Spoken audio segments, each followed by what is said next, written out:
Assalamualaikum warahmatullahi wabarakatuh. Bismillahirrahmanirrahim. Alhamdulillahirabbil alamin. Allahumma shalli ala sayidina Muhammadin salatan taftahu biha futuhul arifin wa ilmil yaqin wa 'anil yaqin wa haqqul yaqin wa ala alihi wa sahbihi ajma'in, amma ba'du. Kelanjutan pembacaan kitab Nasihat Diniyah karangan Al-Imam Al-Habib Al-Syahir Al-Habib Abdullah bin Alwi Al-Haddad rahimallahu ta'ala wa nafa'allahu bih min ulumihi wa ulumina ila dar fi daraini amin ila anqal wa minas sunanil muhimmah maghful anha. Salah satu sunnah yang sangat penting tapi banyak diremehkan oleh umat. Apa itu? Tasfiyatus sufuf, meluruskan as-saf. Wah, ini banyak yenteng lagi ya. Pokoknya baca kadang situng lah ingat laro-laran ya. As-safnya ingat laro-laran. Nah, ini sangat berbahaya. Wa turasu fiha wa qad kana alaihi salatu wasallam yatawalla fi dzalika bi nafsihi wa yukathiru tahridu alaihi wal amr bihi wa yaqul. Rasulullah sering memperingatkan manusia untuk meluruskan as-safnya saat salat. Sebagaimana dawuhnya Kanjeng Nabi, la tasawwunna sufufakum au la yukhalifanna baina qulubikum. Luruskan shaf di antara kalian, kalau enggak Allah akan membuat hati kalian berbeda. Enggak satu, berbeda. Lihat, banyak masjid, musola kalau salat kadang tidak mau bersentuhan antara pinggir di pinggir, bedelak, ada selah. Ini sangat berbahaya. Orang yang tidak mau meluruskan sofnya, hatinya tidak akan diluruskan oleh Allah Subhanahu Wa Taala. Harus bersentuhan, teken-tekan, jentik sama jentik bersentuhan, itu baru lurus. Kalau bisa rapat lagi sampai apa ini namanya? Bahu sama bahu bersentuhan. Sekarang kan enggak. Kadang kalau sudah sholat hatta koceng bisa lebat. Ya. Itu ada setan di situ. Yang tidak diluruskan hatinya oleh Allah Subhanahu Wa Taala. Tidak suka sama yang lurus-lurus, tidak suka. Bek nyelene. Akalnya tak pate gena. Ya. Kenapa kok tidak pate gena akalnya? Karena tidak mau meluruskan shaf. Inni la ara syayatin tadkhulu min khalalis sufuf. Sungguhnya aku melihat syaitan itu masuk di antara lowongan-lowongan shaf. Kalau sekarang kan jaga jarak ya, jaga jarak. Kalau sholat jaga jarak. Mau naik pasar. Aduh, kalah-kalan itu. Kok bisa sholat suruh jaga jarak itu? Pasar dah ada jaga jarak. Dia mau embi 1 meter. Bolong buang bi embin semuanya. Keket lem pasar bi sapi nabi embin bi semuanya masuk di dalam. Lihat orang yang suka meluruskan sofnya, akalnya, hatinya diluruskan oleh Allah Subhanahu Wa Taala. Dan ini harus berlomba-lomba. Harus saling mengingatkan sebelah. Kadang ada orang, kadang bedeneka orang tanda soko nyentuh itu tanda. Ada kadang beci. Ya, ini tak gena Ini bukan orang beriman. Orang beriman tidak seperti itu. Bersentuhan, betul-betul bersentuhan. Bukan seperti itu. Orang beriman itu kadang, ya Allah, sampai ada yang mengatakan, wah merapat enggak Wahabi katanya ya. Goblok. Harus rapat as-saf itu. Dan imam harus memperingatkan makmumnya. Kadang imam la ta'atole kebudih, pokoknya usolli fardol Allahu Akbar ta'atole. Jae budi korang tah. Kadang manusia ini heran. Kalau ada yang kosong di depan, bukan dirinya yang ke depan, tapi orang julaki. Ayo. Ya Allah, lau ya'lamu kata Rasulullah sallallahu alaihi wasallam. Lau ya'lamu, seandainya manusia itu tahu annas, la ya'lamun nasu ma fil adhani was saffil awal, thumma lam yajidu illa an yastahimu alaih la yastahamu. Kalau seandainya manusia tahu kelihatan pahalanya antara adzan dan qomat, terus pahalanya shaf yang paling di depan, itu tentu manusia akan berdesak-desaan, rebutan, keket untuk ada di depan. Sekarang kan Jumatan mau bisa berde-budi. Kenapa? Maleduli mulai ya. Assalamualaikum langsung berangkat pulang. Kenapa? Karena kita tidak terlihat. Kalau kepingin jadi orang baik, luruskan softnya. Kalau di depan ada kosong, isi. Kadang orang yang lagi, kada. Iya, abang tibi bakun berde-budi.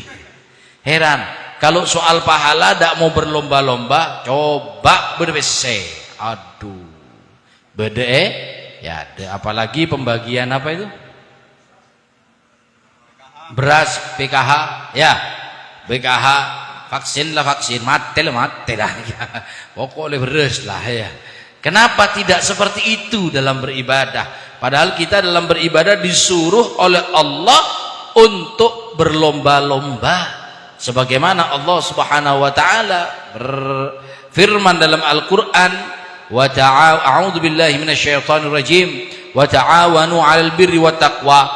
Berlomba-lombalah dalam ketakwaan dan kebaikan. Bukan berlomba-lomba benyakan pese wuduan, bukan berlomba-lomba mau memperbanyak utang bank titilan, bukan banyak-banyakan rumah, bukan banyak-banyakan tanah, bukan lomba-lomba tenggentengan, apalagi lomba glowing ya. Bukan. Allah Ta'ala nyuruh ta'awanu 'alal birri wa taqwa, saling tolong menolong, saling mengade, saling tolong menolong, saling mendepan di dalam ketakwaan dan kebaikan. Jangan saling tolong menolong, jangan saling lomba-melomba dalam alal itsmi wal udwan, dalam dosa dan permusuhan, persaingan. Dalam dosa saling tolong, tapi kalau dalam pahala, makanya mengingatkan orang itu juga saling tolong menolong. Kalau ada lurus soft tak loros, kebele beni wa matawa dia. Bukan, Allah merintahkan, tolongin, nolong orang meluruskan soft. Pak, loros Pak. Apa cong wa matawa bojong ya. Aduh, tolong tanda sekali. Repot, akhir zaman begini sudah. Fa'alaika rahimakallah bil mubadarati ila sifil awal. Kalau bisa sampai di awal saf, wa alaika bi rassi sufuf wa taswiyatiha mastata'ta. Luruskan saf itu semampumu. Sesungguhnya ini tidak pernah ditinggalkan oleh Rasulullah sallallahu alaihi wasallam. Terutama imam. Zaman sekarang ini imam apa boy? Imam duhur, subuh, isya, jumatan. Kadang tidak melihat makmum, nyuruh makmum untuk meluruskan shaf. Kalau ada yang kosong, makmum suruh maju. Tidak ada. Zaman dulu Sayyidina Umar nyambi pedang, krek peloros, bangun tak loros norok krikin. Itu Sayyidina Umar. Maksud iya, ada imam mau mailang ngepin, buru ngepin. Sayyidina Umar tuh kalau mau sholat, mau meluruskan shafnya makmum, pakai pedang, krek. Tak loros elang pol-pol. Nah, itu Sayyidina Umar ya. Mon sekarang tak kira nemu makmum lah elang deh. Pas mau tarawih peloros nyambi are mole makmum mole petung bi imam mole. Rasulullah seperti itu, termasuk sunnah seorang imam memberitahukan kepada makmumnya untuk meluruskan shafnya. Kalau ada yang kosong disuruh maju. Ini adalah sunnahnya Rasulullah sallallahu alaihi wasallam. Man ahyaha, barang siapa yang menghidupkan sunnah Rasulullah, kana ma'ahu fil jannah, maka akan bersama Rasulullah sallallahu alaihi wasallam. Untuk bersama Rasulullah itu gampang. Hidupkan sunnahnya Rasulullah. Umroh pun tahu umpamanya. Umroh tapi sama sunnahnya Rasulullah tidak mau. Mereka cheating kan, tapi sama sunnahnya Rasulullah tidak mau. Ya tidak bersama Rasulullah. Orang yang bersama dengan Rasulullah adalah orang yang menghidupkan sunnahnya Rasulullah Sallallahu Alaihi Wasallam. Ini yang paling penting juga. Mulazamatu sholawati fi jamaah kama taqaddam wa huwa ani hudurul jamaah fi shalat isya wa subuh asyad ta'akkad wa aktsar fadlan. Paling pentingnya sholat berjamaah itu di sholat isya sama sholat subuh. Kenapa? Dawuhnya Rasulullah, man sholla isya, barang siapa yang sholat isya fi jamaatin, dalam keadaan berjamaah. Biasakan berjamaah sholat pagi. Sampean kalau kepingin rezeki lancar, ujian sedikit, sholat berjamaah. Barang siapa yang sholat berjamaah isya, faka'anna maqama nisfal lail, seakan-akan dia tidak tidur semalam, zikir setengah malam, tidak tidur setengah malam, zikir setengah malam. Man sholat subuh fi jamaah, barang siapa yang sholat subuh dalam keadaan berjamaah, faka'anna maqama lail kullahu, seakan-akan dia semalam itu dikasih pahala oleh Allah seperti pahalanya orang yang tidak tidur malam dan beribadah. Kenapa Beb kok isya kok subuh? Karena isya sama subuh ini paling berat untuk sholat berjamaah. Paling berat. Kenapa? Karena isya itu waktunya panjang, kan panjang. Segampang ada kira. Tak bojong isya, antek ada sinetron dulu. Ya, sinetron apa sekarang ini? Andin, ya Andin dulu. Ya, mari neku Andin ke tondu lah, tedong lah. Subuh, ya begitu. Enak-enaknya tidur. Kenapa isya afdal? Karena isya ini sholat yang dientengkan oleh manusia. Farqu ma bainana wa bainal munafiqin, perbedaan antara kami, sabda Rasulullah, perbedaan antara kami dengan orang munafik, annahum, sesungguhnya orang munafik, la yastati'una hudur al-isya was subhi fil jamaah, tak bakal mampu itu orang munafik sholat isya sama subuh berjamaah. Tanda-tandanya orang munafik itu sholat subuh sama isyanya di TV, tidak berjamaah. Kadang ya gitu, pas sholat sponsor, ya kan ada begitu ya, gampang bojong daki. Atau pak bapak sholat babak kedua, kan ada sholat babak kedua, kan ada. Habis lihat bola, ya, kan ada jeda 15 menit, kebaya bojong, dibuat sholat babak kedua. Man shallal isya fi jama'atin kana fi dhimatillah hatta yusbih, barang siapa yang sholat isya berjamaah, maka dia dalam tanggungan Allah sampai hari subuh, sampai subuh. Tanggungannya Allah Subhanahu wa taala. Kalau mati, ya mati dalam tanggungannya Allah. Kalau mati sudah dalam tanggungannya Allah, maka matinya husnul khatimah. Wa man shalat subha fi jama'atin, barang siapa yang salat subuh dalam keadaan berjamaah, kana fi dhimatillah, di dalam tanggungannya Allah, hatta yumsiya, sampai sore. Kalau meninggal dalam tanggungannya Allah. Ya kalau Allah sudah yang nanggung, maaf. Allah sudah yang nanggung. Kalau sudah Allah yang nanggung, insyaallah masuk jannah tanpa hisab. Amin. Nah, ini emat, Pak. Gampang masuk surga gampang. Saya kebayi ruwet rebe beeni. Surga itu gampang, ndak ruwet. Surga itu ndak ruwet, Pak. Surga itu tak ruwet. Saya ruwet beeni ke saya ruwet.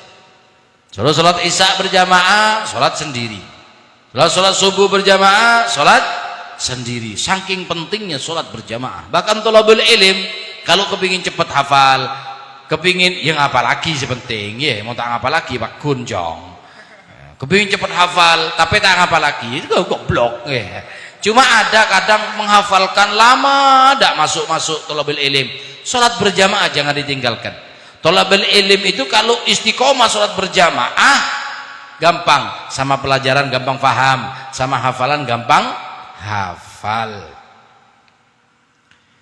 Yanha an ta'arud liman huwa fi dhimmatil bi syai'in minasu. Tidak mungkin dapat kejelekan orang yang ditanggung oleh Allah Subhanahu wa taala. Waqad balagana, ada satu kisah. Annal Hajjaj ini gubernur Irak, apuh kejem. Ada di zaman dinasti Umayyah. Itu ada gubernur namanya Hajjaj bin Yusuf. Hajjaj bin Yusuf ini termasuk paling kejemnya tabi'in tapi kejem luar biasa. Banyak sahabat yang dibunuh, banyak penghafal Al-Quran yang dibunuh. Hajjaj neka kiuru lahir, baru lahir ke dunia itu dak punya lobang dubur tandi, lobang dubur tandi. Akhirnya pergi ke satu orang ahli hikmah. Zaman sekarang rek ada lah ahli hikmah, mon pegurun benyawa. Iya, pegurun bukan ahli hikmah. Ahli hikmah itu beda. Hebat Pak, ahli hikmah ini hebat. Sekarang ini tidak ada sudah. Ahli hikmah itu bisa tahu orang yang di seberang lautan hidup apa enggak, tinggal megang tanah yang ada di bawah telapak kakinya, kemudian dibacai sesuatu, esiom. Bisa tahu cek disak-sake, mateh, cek tabrakan, kotong cedekah, apa gimana, tahu. Itu orang ahli hikmah. Mon pegurun kan bek nebek karo. Anu been dia. Rezeki kudu ngadep ke beureuh ya. Ada pegurun namanya ini cocok pegurun bener. Gendeng ya. Makanya itu penting. Kadang suruh bayar. Lemon pegurun kan biasanya majar ya. Anu kiai tat gula sihir melolo. Oh gampang. 3 juta lah sabar dina deking kok saya mager nah. Ya. Nyaman. Arama tak surga sekali. Bila 3 juta lah masuk surga. Karena nyaman. Tidak ada ahli hikmah, tidak ada. Pegurun itu lebih kepada dukon, ingat dukon. Ahli hikmah zaman sekarang ini, aduh para tak ada. Ya mungkin ada tapi sembunyi. Tidak masyhur, tidak terkenal ahli hikmah itu. Nah ini dibawa kepada ahli hikmah, dilihat oleh ahli hikmah. Hajjaj bin Yusuf ini tandi dubur, tidak punya dubur. Akhirnya bilang, sampean cari ayam hitam mulus. Oh kan hata ya ayam apa? Cemani apa? Cemani. Ajam cemani. Ya, sambil nak nemoh dibawa. Disembelih, diambil darahnya. Darahnya dibacai sesuatu, kemudian diteteskan ke duburnya. Hajjaj masih bayi. Diteteskan, subhanallah, berlobang dengan sendirinya. Jadi bagaimana mungkin tidak kejam katanya ulama. Lawang yang pertama masuk adalah darah hewan, jadi kejam. Berarti bisa beb orang yang mau tandi tubur orang kineka, ya mau kau tetesen melolo makin kau tahu. Ada beda-beda itu, ya itu yang saya tidak tahu itu. Ya. Hajjaj ini kejam. Kalau mau bunuh orang, pagi mau dipancung, tanya, subuh berjamaah. Saya berjamaah subuh. Oh ya sudah, ayo masuk penjara lagi. Tidak berani. Hajjaj ini paling kejamnya orang, tidak berani membunuh orang yang berjamaah subuh. Ditanya sama anak buahnya, kenapa gubernur tidak mau membunuh orang yang berjamaah sholat subuh? Kenapa? Ya karena saya takut sama Allah. Kok bisa? Karena dia dalam tanggungannya Allah. Kalau saya bunuh dia, berarti saya membunuh tanggungannya Allah. Berengkok deki orang yang mau di ilmu dah iya Pak. Ya, makai jahat mau di ilmu ki akal lagi aja dan Pak. Sebahaya mau kan jahat goblok boleh dah. Aduh, palang ya dah. Jadi di penjara dulu. Ya apa sekiranya ditaruh di penjara itu dia tidak bisa berjamaah. Subuhnya sholat sendirian, paginya baru dipenggal. Begitu juga mau menggal orang isya, mau menggal orang sore, mau menggal orang habis isya mau dipenggal. Kamu sudah sholat isya, sudah berjamaah. Ayo masuk penjara dulu ya. Dibikin supaya tidak bisa berjamaah. Sekarang sudah bunuh. Kenapa? Subuhnya tidak berjamaah. Tak tanggung ya Allah ya. Betek tandi tolak ya. Membunuh orang yang sholat subuh berjamaah tolana raja, balaknya besar. Makanya kenapa para ulama itu mak raja tolana? Karena istiqomah sholat isya, sholat subuh berjamaah. Begitu ditabrak ulama ini, yang nabrak diadab, dikasih bala oleh Allah Subhanahu wa ta'ala. Insyaallah manfaatnya akhirat. Oke, jangan tinggalkan sholat isya berjamaah. Semua sholat 5 waktu berjamaah jangan tinggalkan. Kalau kepingin rezeki lancar, kalau sedikit ujian, otang tulipona, keluar dari riba, jangan tinggalkan sholat berjamaah. Wallahu a'lam. Insyaallah